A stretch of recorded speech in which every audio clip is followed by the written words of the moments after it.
School trips are expensive, especially in private schools. And I know you're used to the public school costs. It's pointless for you to try and afford to go. No worries, I'll bring you a souvenir. My daughter's homeroom teacher is blunt, and his tone is belittling. It's not right to belittle or dismiss anyone, especially a teacher to a student. My name is Natalie. My brother and I lost our parents in a fatal car accident when we were young. I was 8 and my brother was 15. When they passed, the rest of the family was left to figure out what to do with us. Our parents didn't have a lot of family and no one was financially stable or secure enough to take us both in. We can't take them both in because we can barely raise one. We already have 2 kids ourselves. Double the kids? No way. So we realized that all we had in this life now was each other. I was only in 3rd grade. I clung to my brother hard. I was constantly crying. My brother was upset that he couldn't fix the things that I was going through. At 15, he's barely an adult and barely a kid. He could only do so much. One relative finally agreed to take me in. I'm sorry we can't have the both of you here with us, but we figured one of you could stay here and the other would have to stay in a foster home or a shelter. I understood the situation, but I thought separating us was only going to make things worse. Please look after her. I'll take the foster home. My brother insisted. He had no problem sacrificing that for me. Hey, I'll be fine. Just because I'll be in foster care, it doesn't mean that I won't be well taken care of. He was holding my hand tight and assured me that I deserve this, that he wants this for me. I felt the warmth in his hand, and before I knew it, I was crying and begging him to stay. The family that took me in must not have been too excited because it always felt like I was a stranger living in their home, like there was an unspoken divide between us. I felt alone. The shelter that my brother ended up residing in was far. The long distance was hard, but we kept in contact by talking to each other on the phone when we could. I know that I was living with my family, but to me, the only family that I had was my brother. But my brother wasn't there. So the feeling of loneliness started to grow. I've always been very empathetic and intuitive by nature. I love to pick up on what I feel and free my mind and be creative with my outlets. The more that feeling of isolation grew, the stronger my emotions became. It led to me shutting the world out and staying inside of my little shell. As I went through middle school and high school, the feeling of loneliness continued to follow me. I started to write my feelings out on paper. I started to create exciting stories, and it came to me naturally. Eventually, I showed my brother some of my writing. He complimented my work and told me that I should continue to write and encouraged me to do so, that this was something special. After I graduated, I immediately started to look for work. As an avid reader, I managed to find a job at a small publishing company for literary magazines.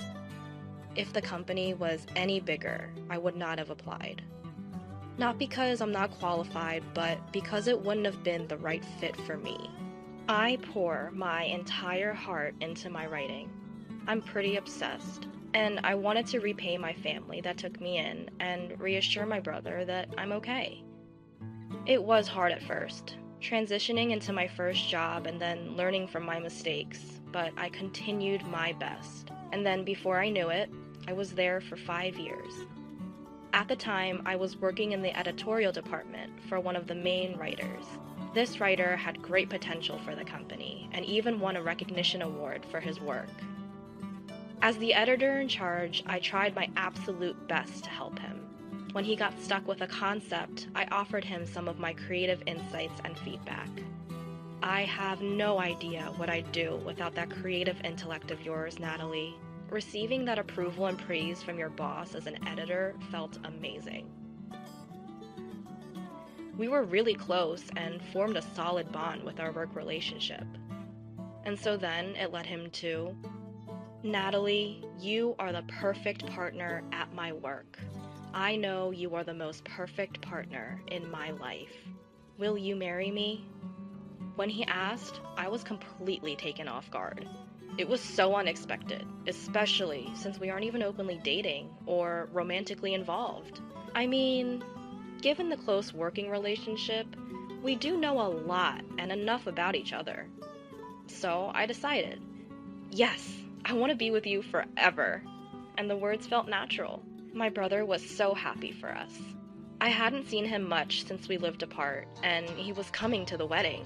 I was so excited to see him again. My husband knew he'd be coming, and how important it was for me and my brother to have that quality time together.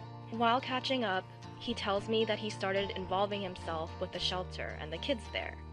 He tells me that he helps provide not just in funding for the shelter, but is actively involved in the kids' lives to provide guidance and support. Now, they're all good kids, but there's one in particular that stands out to me. He has that inner drive, and he's a hard worker. I can tell he looks up to me. He even calls me Big Bro. He was beaming. I was proud of him. 2 years into the marriage, and we were preparing to welcome a new life. My husband's writing was going well and gaining notoriety. It's because of your advice and support. Thank you always. I love you. He always knew how to make me feel so valued. Our beautiful child was then born. We named her Nicole, and she was full of energy, and we were full of bliss. My life was full with my loving husband and beautiful daughter. One day, I looked in the mirror and noticed that the loneliness and depression that I felt before had somehow disappeared. And so I smiled back at myself in the mirror, full of gratitude for surviving. Nicole grew to be a gentle and intelligent kid before we knew it. My husband and I decided to send her through private school education. The school we found prided itself in raising independent and free-minded children with the perfect balance of academics and athletics and arts. Nicole flourished at the school. My husband and I were also thriving in our careers. By the time Nicole was starting 4th grade, we got some news about my husband. My husband was diagnosed with terminal cancer. The cancer spread and grew quickly in my seemingly healthy husband. By the time we found out, it was too late for treatment.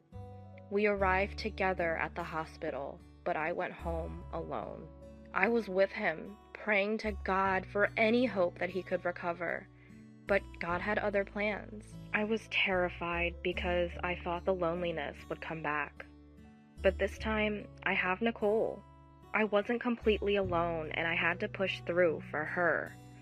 It's different this time. And giving myself that mindset helped me move forward. So my daughter and I continued to live life and lean on each other. My view on life was even more meaningful to me, and I knew never to take a single moment for granted. Then Nicole finished 4th grade and was about to start her final year of elementary school. Having a new teacher and classmates is nerve-wracking, but she knew that she would be okay. By the time the first semester came to an end, I noticed that she stopped talking to me about school altogether. After spring break and the start of the second semester of 5th grade, she was only getting more distant. My main concern was that she wasn't enjoying school or being picked on by other kids. As the second semester came to its end, nothing had changed until today. I had to ask her what was going on. I couldn't take it anymore. Hi, I'm Nicole. I'm in the 5th grade. Last year, I lost my dad, and my mom and I were really sad, but my uncle helped us get through it. I'm so glad that my mom was able to grieve and recover. I was so excited to start 5th grade, even though I knew I would have a new teacher and classmates. Well, besides my friend from last year. My teacher told us that he's 28 and in his 6th year of teaching. He gives off like an older, obnoxious brother vibe. My teacher wanted to get to know us as a class and individually, so he had us fill out a little get-to-know-me worksheet. He wanted to interview us based on our answers, one-on-one. He was calling us in alphabetical order, and it was finally my turn. All right, Nicole. So, your favorite subject is English, huh? I like English too. I love to read books. And you also wrote that your dad passed last year, and your mom is raising you as a single mother. I picked up on that tone, and I didn't like it. Just curious. What does your mom do for work? My mother works as a contract employee at a publishing company. After my dad died, my mom quit her full-time position at the company and became a contract employee. I told her that I'm old enough and she didn't need to become a contract employee and she could keep working full-time, but she said she had her own things to do and liked the flexible schedule. Contract employee. You might as well just say you work part-time. How do you guys even afford this school? You must be struggling. Clearly, my teacher assumed we were struggling. Just getting by. It didn't sound like it was coming from a genuine place. As we continued, he said some more weird remarks about our money issues, like he felt bad for me, like we were pathetic. I was honestly triggered by how he was during that talk, so I tried to avoid him as much as I could after that. Didn't matter, because he still came up to me. He would come up to me before or after class, knowing I would be alone, and say things like, "Not having enough is stressful, isn't it? Is your mom still working part-time? Are you able to afford tuition for next semester?" I tried my best to ignore him and be the bigger person. I tried to argue back once, tell him I wasn't even poor, but he just continued anyway, so I am better off keeping to myself. He laughs and claims I don't argue back because I know he's right. I was not gonna have my mom involved, so I just stopped talking to her about school altogether. I know Mom noticed and started to worry anyway. Over spring break, my teacher assigned us a book to read. He picked a book that he thought everyone would enjoy. The book was a popular novel by an author named Kiri. The main character had a poor and difficult childhood, but eventually overcame his struggles and became successful. My teacher was inspired by this story. After class, he noticed I was alone and he came up to me again. So, that book starts off with that poor and painful childhood. I'm sure that might hit a few spots since you can relate. And he eventually becomes successful, which is clearly not realistic because life is not a fantasy. I mean, let's be real. Struggle only ever knows struggle. The poor stay poor. It's a cycle. You'd know, right? And he just walked away, laughing loudly at himself and sarcastically apologizing that I had to read it. I was so helpless and alone. I couldn't believe I had him as a teacher. I started spring break and was dreading going back to school. I wanted to change my attitude this next semester so that my mom could stop worrying about me. My teacher's attitude didn't change though, and they kept picking on me. I couldn't understand how he just kept taunting me and enjoying it. I just kept ignoring him until one day I snapped back. He wasn't expecting it, but he was speechless, and then he was pissed. He replied, "You rebellious poor kid. I'll remember this," as he was walking away. And this is why I should have just ignored him. At the end of the year, there's an annual 5th grade field trip that takes place. Even though it's not even time for the trip yet, everyone is excited for it and starts talking about it in class. The teacher found his way to me again. "School trips are expensive. A big difference compared to public school trips. I wonder if you'll have to sell your house to try and go." "I'm looking forward to going on the trip with everyone. I'll be here.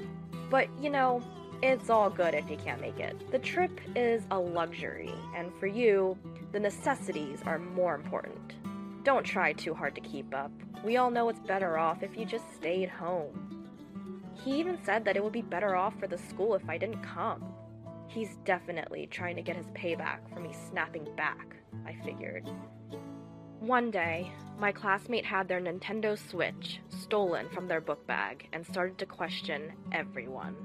We weren't even allowed to bring stuff like that to school anyway, but the teacher stated to the class, "There are some kids in this class from poor families who can't even afford to buy a Switch.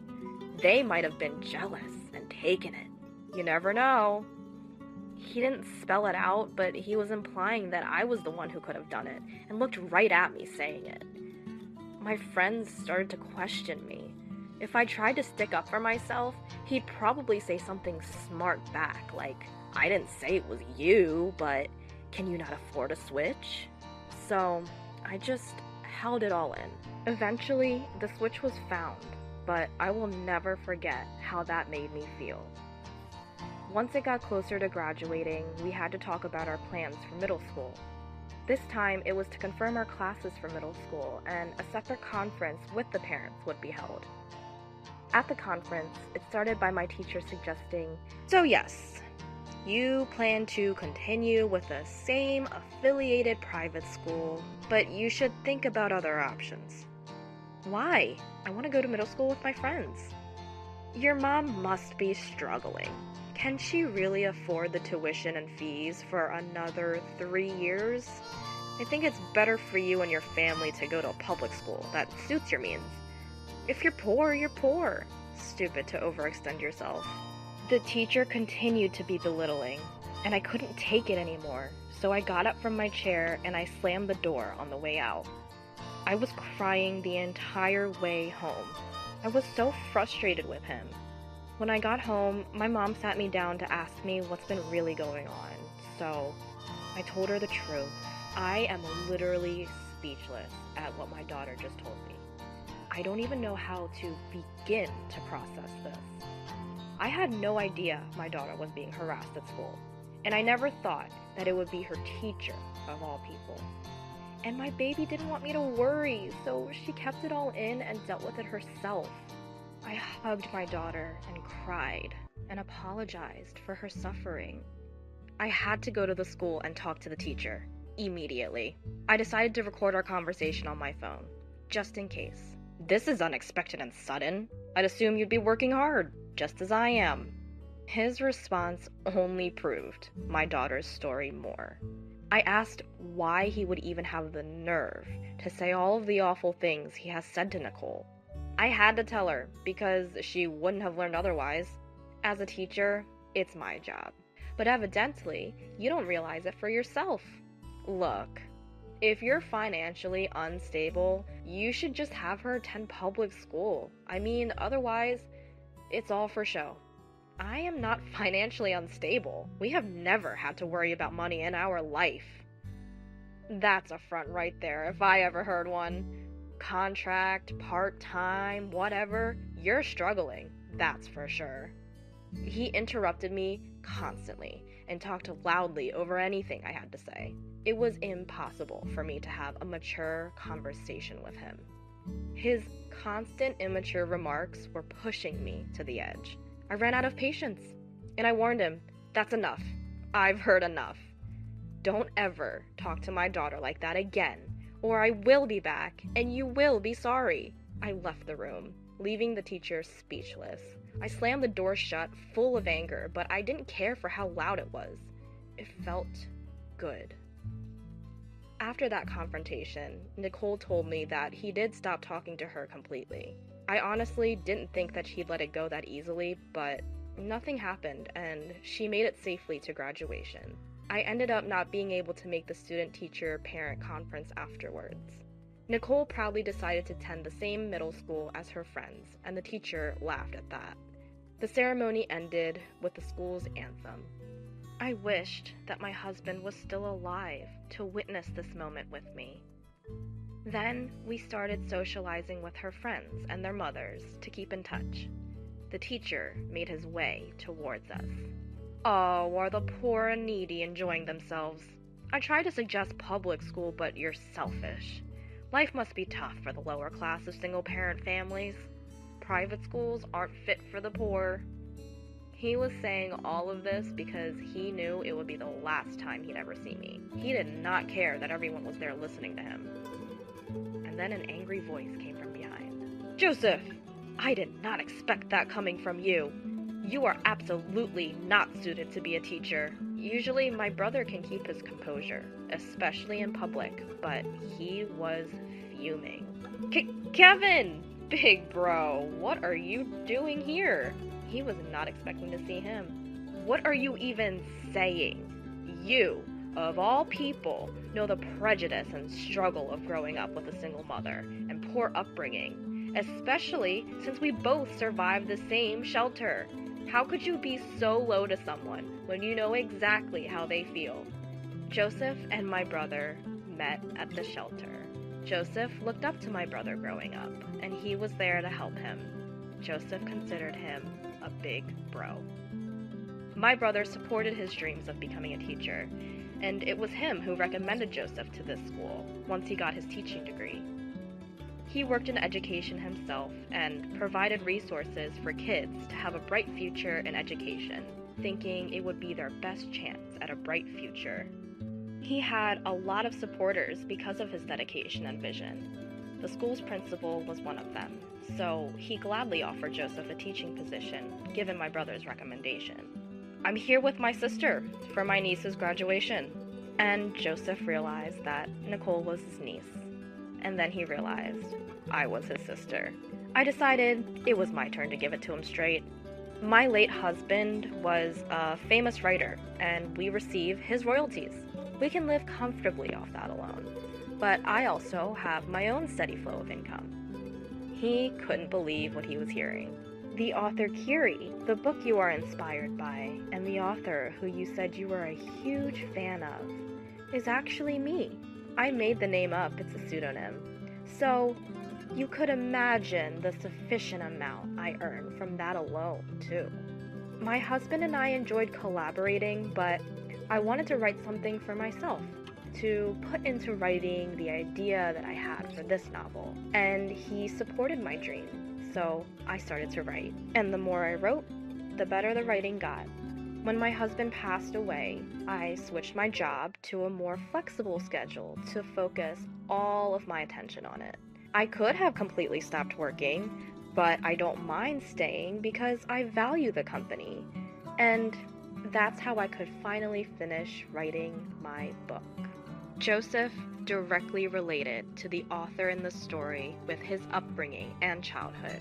However, Joseph resented his past and pitied single mothers, so he responded by belittling people. He projected his frustration out on my daughter, someone he knew whose mother must have been struggling. But that is not okay to do, especially if you are a teacher. You are not suitable to be a teacher. Do something else. He didn't say anything back, and instead fell on his knees and started to cry in front of everyone. My brother reported him to the principal, and he was fired shortly after that. I provided the principal with some recorded evidence. It was from when I met and confronted Joseph about his behavior. My brother listened to it and was speechless. He said he was disappointed to see that this was who Joseph turned out to be. It'll be difficult for Joseph to continue teaching. Given his attitude and personality, it's doubtful he'll even last in the profession. I made a bad judgment call there. I had no idea. Hey, don't worry. People like that are rare. Otherwise, this world would be completely doomed. I hope I never grow up to be like that. What a teacher. My brother laughed. And hey, you should start focusing on your happiness. I promise I'm happy, and you don't have to worry about me anymore. Start dating. What are you talking about? You could also start dating yourself and be even happier. As long as she's happy, I'm happy. But a new dad. My daughter, wise beyond her years. She is my happiness. What is it that makes us feel so alone? Is it just in our heads? Or is it because we close our hearts off and choose not to see the beautiful things right in front of us? I know the answer is only found by looking deep inside the heart.